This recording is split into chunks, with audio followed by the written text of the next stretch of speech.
I love it. I love it.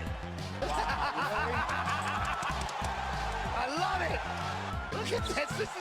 This is the greatest thing I've ever seen. Hey, I'm not surprised.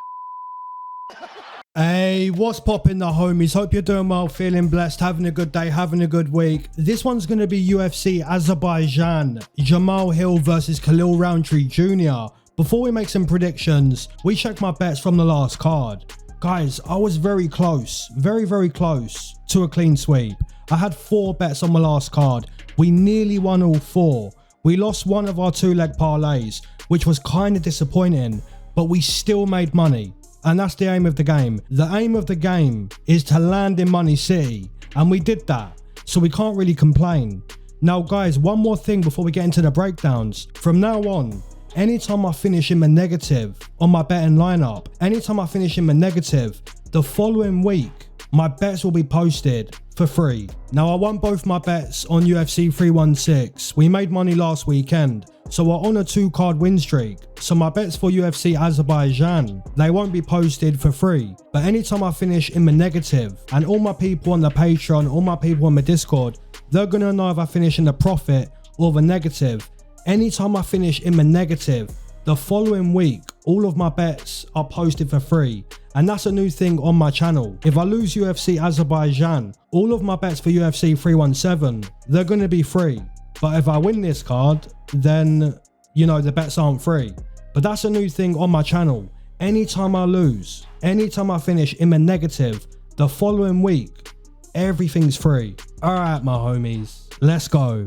First matchup on the card, guys, is absolutely diabolical. We've got a matchup between Hamdy Abdelwahab versus Mohammed Usman. So my first piece of advice with this fight is stay away from betting this fight. Do not bet this fight. And guys, to be honest with you, I don't know who's going to win this fight. It's a low-level heavyweight matchup. I don't know who's going to win. Now, Hamdy is an Olympic-level wrestler, and Mohammed Usman, he's kind of known for being the brother of Kamaru Usman. So my prediction is going to be Hamdy Abdelwahab to win this fight. But there's no way I'm betting this fight. No way. So my prediction is going to be Hamdy Abdelwahab. Next matchup on the card, we've got Tagir Ulanbekov taking on Maksum. So Maksum, he's actually pretty good. He's pretty well rounded. He's decent at striking. He's decent on the ground. He's 17-1 as a professional mixed martial artist. However, Tagir Ulanbekov, he's going to do what Tagir Ulanbekov does. And that's to bring the opponent into Wrestle City, to wrestle the opponent to the canvas over and over. So guys, if Maksum can defend those takedowns or even work back to the feet, he's certainly got a good chance of winning this fight against Tagir Ulanbekov. He has to get back to the feet. But I don't really see Maksum defending those takedowns. I don't really see Maksum building back to the feet. Maybe once or twice. But overall, it should be a dominant wrestling performance from Tagir Ulanbekov. So that has to be the prediction with this matchup. I'm going to side with Tagir Ulanbekov to win this fight. I just think he's too strong for someone like Maksum. Maksum, like I say, he's well-rounded. He's good on the feet. He's fast. He's decent. But I just think Tagir Ulanbekov, with the wrestling, with father's plan over and over, my prediction has to be the Russian, Tagir Ulanbekov, on the scorecards. Next matchup, we've got Irina Alekseeva taking on Klaudia Sygula. Guys, my initial lean on this fight was Klaudia Sygula. I was thinking that Alekseeva, she's too reckless. She's not technical. She's a liability in this fight. And that's maybe true. You know, she's very careless on the feet. She's very reckless. But then I realised that style probably works against someone like Klaudia Sygula. If Alekseeva gets in her face, looks to bully her opponent on the feet and on the ground, it probably works. Look at how easily Melissa Mullins destroyed Klaudia Sygula. And I know she also destroyed Irina Alekseeva too. But I kind of feel that Irina Alekseeva, she can destroy Sygula on the canvas. So I'm going to take the Russian Ronda, Irina Alekseeva, to win this fight. I just think she's too aggressive. She's too much of a bully for someone like Klaudia Sygula. And that could kind of backfire, because if she gets tired, then Klaudia Sygula, she can win the fight. And that's what I was initially thinking. But I kind of feel that, you know, this style's going to work against someone like Klaudia Sygula. So my prediction has to be Irina Alekseeva. Next matchup, we've got Daria Zhelezniakova taking on Melissa Mullins. And just like the fight we just spoke about, Irina Alekseeva and Klaudia Sygula, I was leaning towards the underdog, Daria Zhelezniakova. But after looking at this fight a little bit more, I've changed my prediction. I'm going to side with Melissa Mullins to win this fight, to win this rematch. In the first fight, Zhelezniakova, she was finding good moments on the feet. She was landing her strikes. She was kind of piecing up Melissa Mullins. But the moment Melissa Mullins gets her to the canvas, brings her to the ground fight, you can see the ground game of Daria Zhelezniakova. It is absolutely diabolical. And that's kind of why I'm siding with Melissa Mullins in the rematch. I just feel that once she brings Daria to the canvas, that's the weakness. That's the weakness of Daria Zhelezniakova. I would kind of say that Daria Zhelezniakova, she's a fish out of water once the fight goes to the ground. Whereas Melissa Mullins, she's like a baby shark. She's got seasoned jiu-jitsu. So guys, for me personally, I'm going to say the rematch is kind of similar to the first fight. The moment the fight goes to the ground, that's where Daria Zhelezniakova, she falls apart, she crumbles, she turns to dust on the canvas against Melissa Mullins. So guys, I'm going to say it's repeat in the rematch. I'm going to take Melissa Mullins to find a submission against Daria Zhelezniakova. Next matchup, we've got Ismail Naurdiev taking on JunYong Park. We're now arriving at my first underdog prediction on this card. I'm going to pick Ismail Naurdiev as the underdog to win this fight. I believe that Ismail Naurdiev, he has the better footwork. He's got the better kicking. He's the faster striker in this contest. However, JunYong Park is the better boxer inside the pocket. If they exchange in close proximity, if they start throwing down in the pocket, JunYong Park, in my opinion, he wins that type of war. Also guys, JunYong Park has the far better wrestling and grappling in this fight. So if Park gets a takedown, there's serious potential for a submission on the side of JunYong Park, or even a ground and pound stoppage. And that's why Naurdiev needs to utilise his constant footwork in this fight. Stay light, stay active with the footwork, constantly make JunYong Park walk forward. Don't allow for JunYong Park to plant his feet and fire in the pocket. Just frustrate JunYong Park with the footwork, with the speed. Hit and don't get hit. All of that though is far easier said than done. And that's why Ismail Naurdiev, he's the underdog. But guys, I do believe that if Ismail Naurdiev has prepared right in this training camp, his footwork, his kicks, his speed, the way he throws the strikes, then gets back to moving, I think that can be a problem for JunYong Park. So I'm going to side with Ismail Naurdiev to win this fight over 15 minutes. My first underdog pick on this card. But like I say, don't get stuck against the fence. Don't be taken to the canvas. Don't wrestle. Don't throw down in the pocket. All of these things, much easier said than done. It's a tough fight, but I'm going to side with Ismail Naurdiev. Next matchup, we've got the Korean Tyson taking on the Welsh gangster, Elliott. Now, I don't know a whole lot about the Korean Tyson. He won on the Contender Series as a plus 250 underdog against a very explosive Brazilian. So that was a good win for the Korean Tyson to get into the UFC. And he basically won that fight by having the better technique, the better wrestling, the better ground game. He just showed a much higher level than his opponent in that fight. Now against Elliott, he's fighting someone who's more proven than who he fought on the Contender. Someone who's in good form, someone who's improving fight to fight. I think the Welsh gangster showed excellent boxing and excellent power against Basil Hafez in his last fight. I think we get to see a very, very good scrap between the Korean Tyson and the Welsh gangster. And I'd have to pick the Welsh gangster, Elliott, to find a KO TKO stoppage. But like I said, I don't know a whole lot about the Korean Tyson. So there is a chance that he upsets Elliott. And I don't realise how good the Korean Tyson actually is. But I'm going to learn more about the Korean Tyson this weekend in his UFC debut. But I have to pick the man in form, the Welsh gangster, Elliott.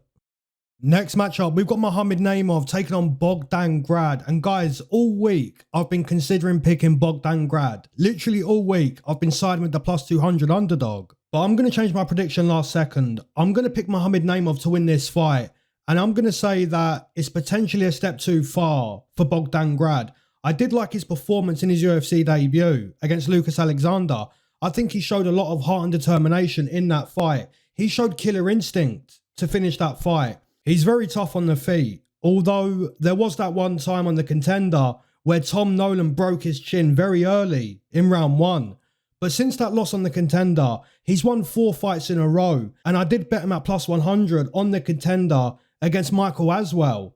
in his return to the contender, which in my opinion, that fight could have gone either way. That fight could have gone to Aswell and probably would have gone to Aswell if round 3 was a bit closer. Now, Bogdan Grad, I think he's good in the stand-up. I think he's good in the wrestling, the grappling, the ground game. He's a solid mixed martial artist. But guys, Mohammed Naimov, he was able to win against Nathaniel Wood. Mohammed Naimov, he won against Jamie Malarkey in his UFC debut. Naimov was winning against Felipe Lima. So guys, my prediction is going to be based on experience. I think Mohammed Naimov, he has the big show experience, whereas Bogdan Grad, he doesn't. So my prediction is Mohammed Naimov to win this fight on the judges' scorecards. I do expect Bogdan Grad to do well. I expect it to be a good fight. It's not a layup for Mohammed Naimov. It's going to be a good matchup. But I do lean towards Mohammed Naimov to win this fight. I just think it's an experience kind of prediction. It's an experience difference. And that's why I'm picking Mohammed Naimov. Next matchup, we've got Nazem Sadykhov taking on Nicholas Motta. Guys, last week I believe I mentioned the odds on one of my breakdowns. I mentioned that Alonzo Menefield being a plus 500 is kind of crazy. I don't want to jinx this prediction, but Nicholas Motta being plus 300 is kind of crazy. I hope I don't jinx the prediction because I've already bet on Nazem Sadykhov in a 2-leg parlay. So if I jinx this one, that would be absolutely diabolical. Now this matchup on the feet, it's a great matchup, make no mistake about it. Nicholas Motta can box. Nicholas Motta has excellent boxing, but where I think the matchup becomes potentially one-sided is the ground game of Nazem Sadykhov. I think Nazem has more weapons to offer in this fight. Nazem is more well-rounded. Nicholas Motta has the boxing, he's the puncher, but Nazem is the mixed martial artist. He's got the kicks, he's got the knees, the clinch, the wrestling, the grappling. He's just more well-rounded. So if Nazem wants to dominate this fight, it's about mixing it up. It's about showing the levels to mixed martial arts. Motta wants to box. Nicholas Motta wants to stand and box. And I'm sure Nazem Sadykhov is going to invite that stand-up battle. But getting some takedowns would be key to winning this fight. You know, mixing in the grappling, mixing in some knees, some kicks, some clinch striking. Basically showing that this isn't just boxing. This is mixed martial arts. And if Nazem Sadykhov does that, I think he's going to win this fight. And that has to be my prediction. And like I say, I don't want to jinx it. I don't want to jinx the matchup. The prediction has to be Nazem Sadykhov. Next matchup, we've got Myktybek Orobai taking on Tofik Musayev. Another matchup on this card that I'm very torn on. Do we side with the favourite Myktybek or do we side with the underdog? I think Myktybek is extremely tough. He showcased amazing toughness in his last fight, but he also showcased a lack of defense. He doesn't evade the strikes. He absorbs the strikes. He received a lot of damage in that fight. And Musayev is actually very fast. He's very sharp. He's very technical on the feet. A very decent striker. He's a great kicker. And the kicks have zero wind up. They're fired at the target with lightning speed. So I'm a little bit concerned for Myktybek in the kickboxing, in the stand-up in this fight. However, if Myktybek gets the takedown, if he gets the wrestling going nice and early, or even gets the wrestling going past round 1 after losing round 1, he could win this fight. He could get the wrestling going against Musayev to win this fight. But I'm going to pick the underdog to win this fight. I'm going to pick Tofik Musayev to win. He's from Azerbaijan. And we're in Azerbaijan. And guys, also, Musayev via decision is plus 550. Which is absolutely, say it with me, it is absolutely diabolical. Because Myktybek, let's be real, man, on the feet, he's a punch bag. On the feet, he's a punch bag. He's there to throw down. He's there to get hit. And Musayev is very fast. He's very technical. He's an elite striker. And Myktybek is an elite punch bag. So you put those two things together, you're seeing Musayev winning rounds on the feet. Also putting Myktybek's toughness into the equation. I can see Musayev winning over 15 minutes. I could also see him stopping Myktybek. I could also see Myktybek, you know, wrestling to win. But to put Musayev plus 550 on the scorecards, that's diabolical. That is diabolical. So my prediction is going to be the underdog, Tofik Musayev. Next matchup, we've got Curtis Blaydes taking on Rizvan Kuniev. And this is going to be heavyweight mixed martial arts. There's no real science to heavyweight MMA. I feel the science to heavyweight MMA is whoever lands clean first, they win the fight. Now, Curtis Blaydes does have a glass jaw.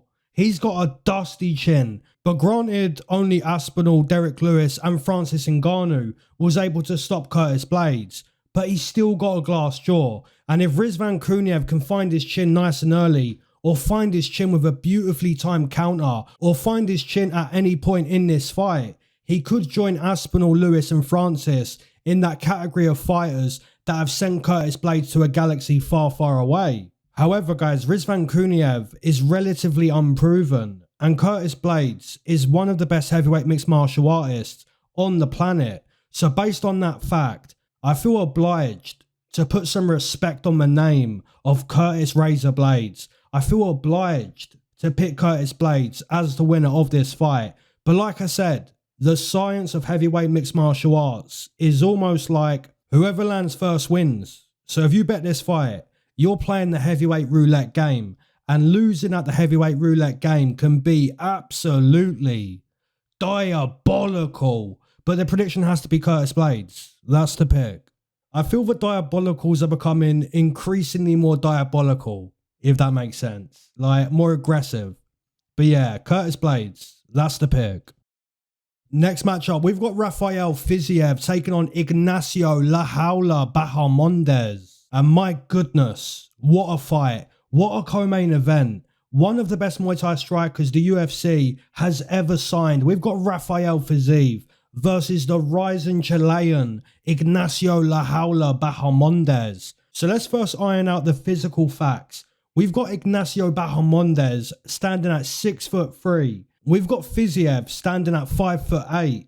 That's a 7-inch height advantage for Ignacio Bahamondes. We've got the reach of Fiziev at 71 inches.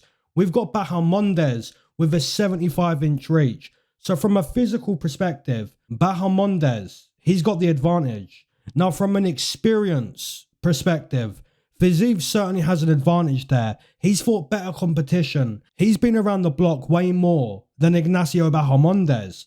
However, from a freshness perspective, Bahamondes has the advantage because he's only 27 years old.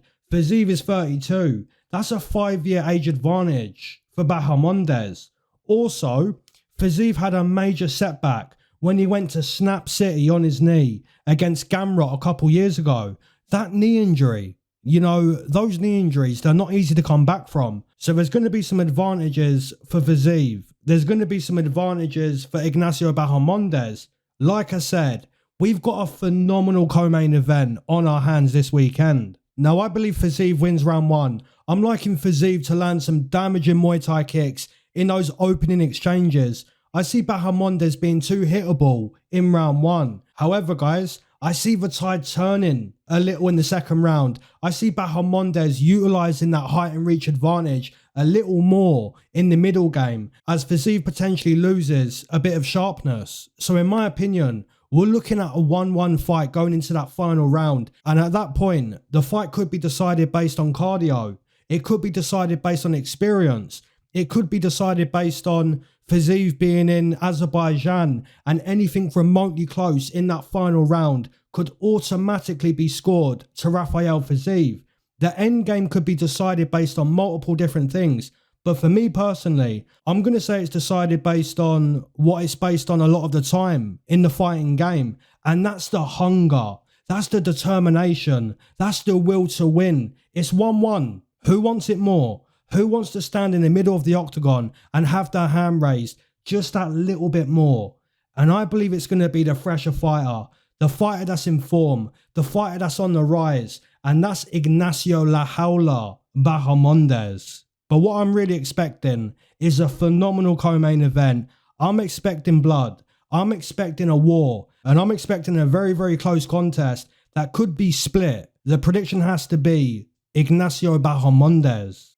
The main event, we've got Jamahal Sweet Dreams Hill, the former champion, versus the warhorse Khalil Rountree Jr. So guys, Khalil Rountree certainly has the power advantage. He's got the aggression. He throws to seriously damage the opponent. I think we can all agree on that. but he took a lot of damage about 7 or 8 months ago when he fought the former champion Poatan Alex Pereira. The same can be said for Jamahal Hill though, who took a lot of damage just 4 months ago against the former champion Jiri Prochazka. So many former champions. Now, I mentioned on my Discord a couple days ago, and I want to mention it on my breakdown. Guys, a couple weeks ago, pretty much everyone bet money against Mario Batista. Everyone bet money on Patchy Mix, mainly because everyone hates Mario Batista.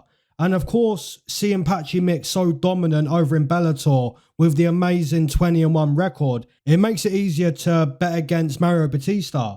But I feel like the dislike of Mario Batista was the main influence on why people bet against him. And I kind of feel that a lot of people still dislike Jamahal Hill, and it's going to influence a lot of people to bet money on Khalil Rountree. And of course, seeing Rountree throw with so much power and so much venom, it helps you make that bet. But I kind of feel the bookie has a really decent chance at making a lot of money if Jamahal Hill wins this fight. And that assumption is based on assuming most people are going to bet money on Khalil Rountree based on their dislike of Jamahal Hill. I kind of feel that Jamahal Hill has the better style for a 25-minute fight.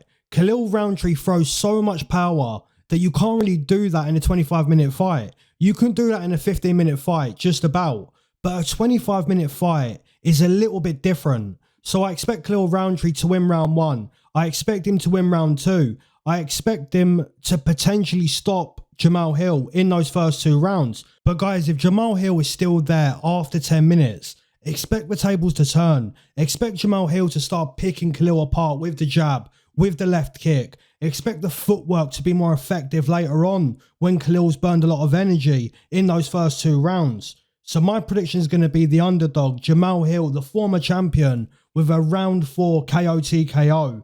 Round 1 and round 2 potentially go to Khalil Rountree. And there's also a chance that Khalil Rountree can find a stoppage in those first 2 rounds. But then I see the remaining 15 minutes going to Jamahal Hill. If Jamahal Hill doesn't get stopped early, if it goes past round 2, I believe all the energy that Khalil Rountree has used in those first 10 minutes starts to really show in the later rounds. And that's where the technicality of Jamahal Hill starts to show. Of course, Khalil Rountree, he's got the power. He's got the power. But fights aren't always decided based on power. Sometimes it's decided based on IQ. Sometimes it's decided based on footwork. Who can last longer, in a way. And I believe it's going to be Jamahal Hill. I believe if Jamahal Hill's still there past the 2nd round, he goes on to stop Khalil Rountree. As always, my homies, drop down your main event, your co-main event, your underdogs, your parlays, your straight bets. Drop all that stuff in the comment section below. And if you missed what I said at the very start of the video, the new thing I've got going on with the channel, with my bets. If you missed that, go to the start of the video. Let me know what you think. Alright guys, keep your eyes to the sky, never glued to your shoes. Peace.